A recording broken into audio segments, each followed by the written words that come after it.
Idaman semua lelaki S1000RR. Kalau korang boleh tengok, ini punya version yang model ini, lampu dia lain sebelah.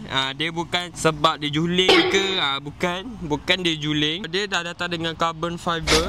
Ya inilah, kalau korang boleh tengok, tank, dekat tank ada, dia punya dekat frame, dia punya mudguard. So mudguard belakang kali, dia datang dengan carbon fiber. Ini pun sama, carbon fiber. So ini look daripada belakang. Kenapa ramai sangat yang nak SBK S1000RR? Sebab apa? Sebab bila korang dah naik, korang akan tahu sendiri apa itu S1000RR. Jom kita tengok secara dekat. So kalau ini, dia ada meter dia bagi analog dengan digital sikit. So jom kita start untuk dengar bunyi. Ya.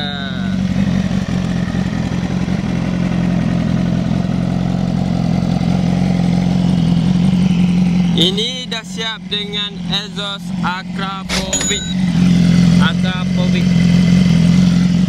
Kalau dari segi cover set, memang betul-betul lawa lah. Memang betul-betul lawa. Dia dah banyak, dia dah ada macam stiker-stiker kat situ. Dia dah ada brand-brand lah, banyak brand-brand kat sini lah. Jom kita dengar.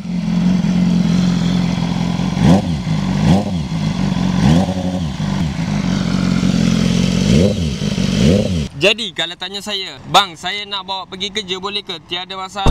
Kalau korang nak bawa pergi kerja ke, biasa orang akan buat weekend ride lah, untuk pergi. Contoh saya bagi Genting ke kan, pergi hili-hili ataupun racing. Okay, kalau nak bawa pergi kerja, tiada masalah untuk show off, tiada masalah. Cuma orang tak buat, kita buat.